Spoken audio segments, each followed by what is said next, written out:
I want to preface this by saying I was ugly crying before to Bree and Deisler because I miss my children, so, yeah. All right, so, starting a new program.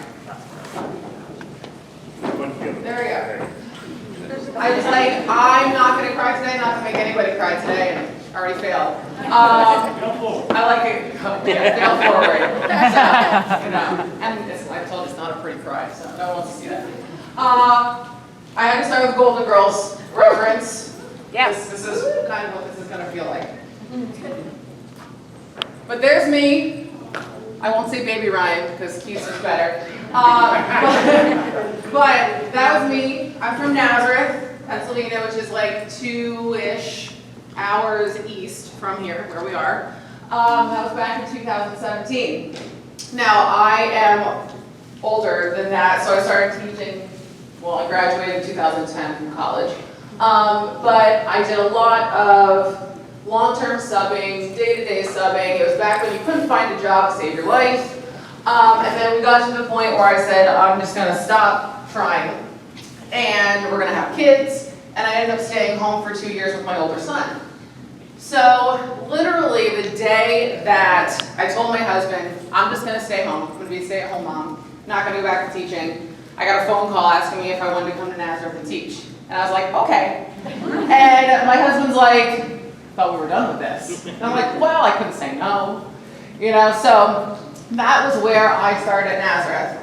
I graduated from Nazareth. I live in Nazareth. My husband went to Nazareth. My parents still live in Nazareth. His parents still live in Nazareth. My kids go to Nazareth. So us Nazareth people don't really leave. So this was the dream for me. It was always an end goal to be at the school that I graduated from. And I got put into a technology classroom. I don't know how, but it was your normal. You can see up there behind me, there was a room full of computers, all facing the wall, and I would stand in the center, and I would say S, T, U, period, B, S. I was teaching keyboarding, something that we don't really do anymore. It was pretty monotonous, until one year, our principal came to us and was like, we're going to start something new. And we started something called the Affinity Rooms. And I was lucky enough to become the augmented and virtual reality teacher. And it was something that I just flew into. And I wanted to know everything I absolutely could about it. Maybe. Sue? Okay. This is my classroom.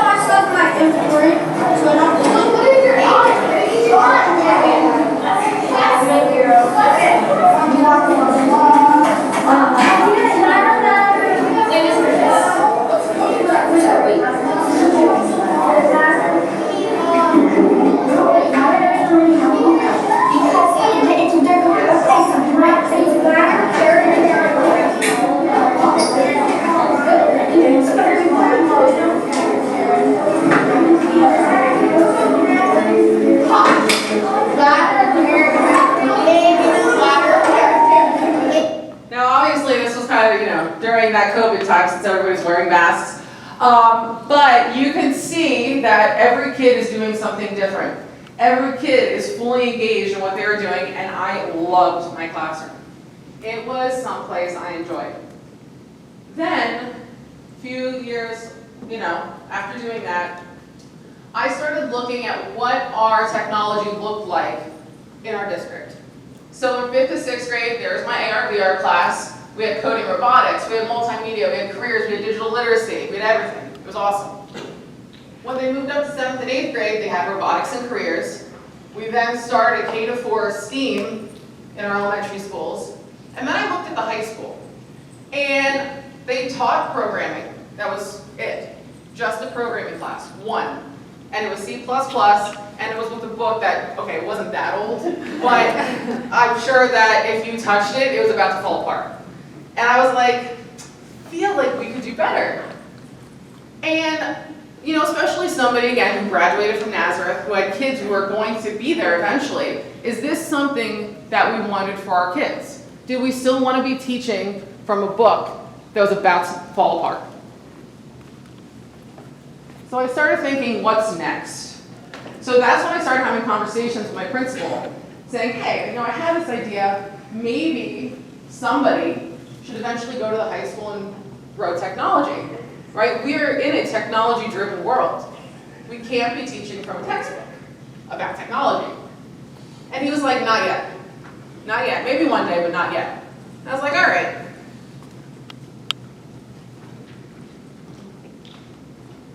So eventually it'll go. So that's when I saw a job posting at our middle school. I was at our intermediate, and I was like, okay, maybe I can go teach technology at the middle school. Because I was a little bored, unfortunately, from doing the same thing, and I was getting that itch to start something new. And it was in the summer, so I just applied. And I was like, I don't have to see my principal, so I don't have to tell them. And I interviewed. Come to find out then, I was told no. And I was like, all right, well, maybe it wasn't meant to be. Okay, maybe I should just stay at the intermediate school, keep doing what I'm doing, because I enjoy it, I love it. Maybe it's just not meant for me to go anywhere else. Later found out that I was blocked from moving. So I did get the job, or I was about to, and I was told no, I had to stay. Okay. Then, a few months, almost a year goes by, and I was convinced at this point I was just going to stay at the intermediate school and keep doing what I'm doing. And then Whitman, raise your hand, emailed me the job posting from the high school. And she's like, you're going to apply, right? And what did I say, Melissa? No. I was like, nah. I've been told once, no once, I don't, I'm just going to stay here. It's not meant to be. I think, it's just I'm going to stay at the intermediate school because just no. And that was the conversation, again, I had with my principal. I went up to him, and I said, there's this job posting at the high school. I think I want to apply for it. No. And he walked away from me. I was like, all right, good talk. I guess we're done. And then I started thinking some more. Do I keep going for it? Do I keep pushing? Because I still had this itch to try something new. And I talked to my husband. He's like, listen, I support anything you want to do. And I started thinking of different pros and cons. All my friends were still at the intermediate school. The timing with our kids' schedules and things in the morning, because he works overnights. He makes it home before I have to leave, which works out. It's good. We have it really good right now and comfortable. I'm not going to talk about the kids.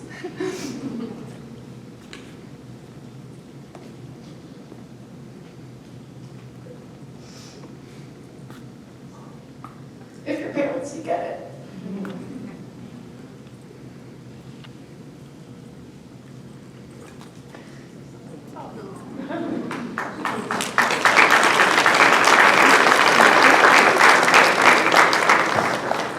So, I had a bunch of conversations with my older son, Logan.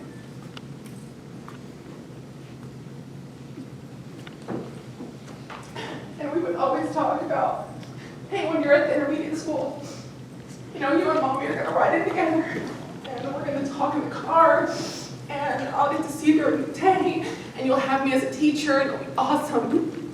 And then we'll get to ride home together, except during softball season, because I got to go to the field. But I was like, it'll be great. And after looking at all these pros and cons, that was the one thing that was going to keep me from going to high school, because I wanted that. But then it wasn't about me anymore. Oh, hey, thanks.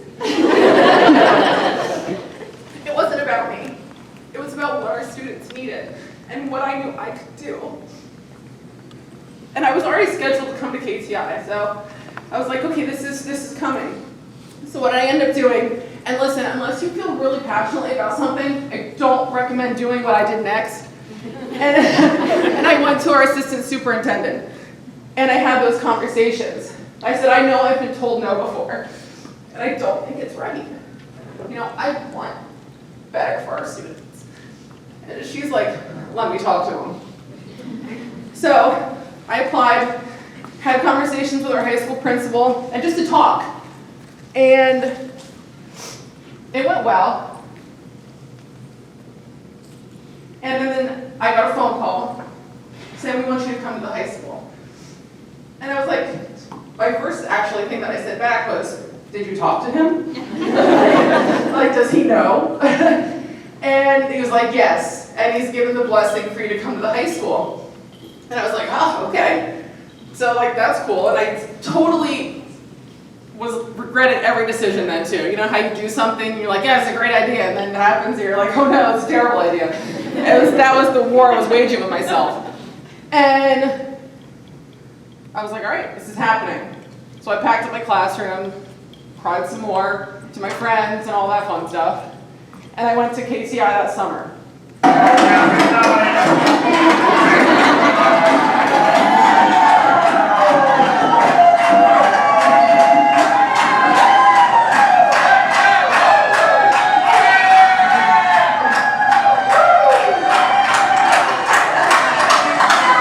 So that was one of my first walk-ins.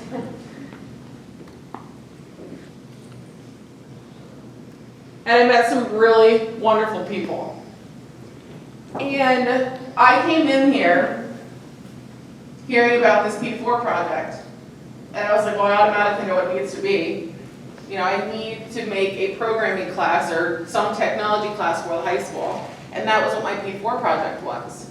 So I talked to absolutely everybody I possibly could, wrote down every idea I possibly could, learned everything from everybody. And that's what I ended up doing. So I went back to Nazareth, and I basically built a program day by day, week by week, and brought in things that I knew, but also things that I wanted to learn. So through our foundation, I got drones for our high school kids. We got iPads in my classroom. They ripped out all of the old desktops. Some people weren't happy, clearly. And we did all these wonderful things. I also wanted to bring in things that kids never had experiences with. I had a student who was going to pre-med, and she was talking about different things. I said, hey, ever hear of a Z-Space computer? So I checked one out of our local IU, and I said, hey, check this out. And I gave her the time to play around with it. These boys were like, we need someone to take us to a coding competition. So I said, all right, let's go. And I drove them in our Blue Eagle van, which was very interesting. I'm pretty sure they were judging me the whole time.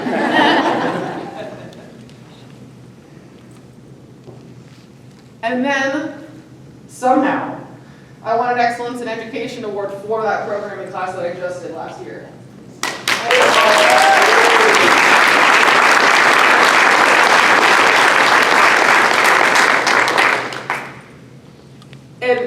Not something that I ever expected, just after 1 year.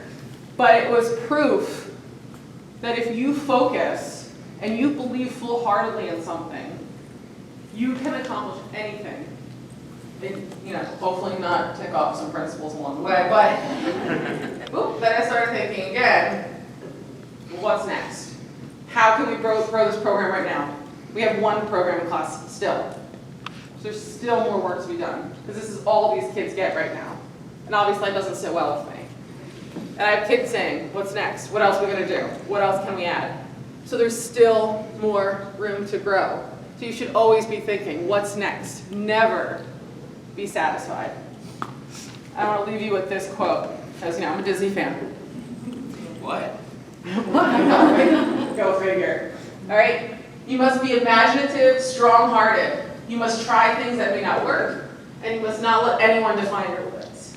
Your only limit is your soul.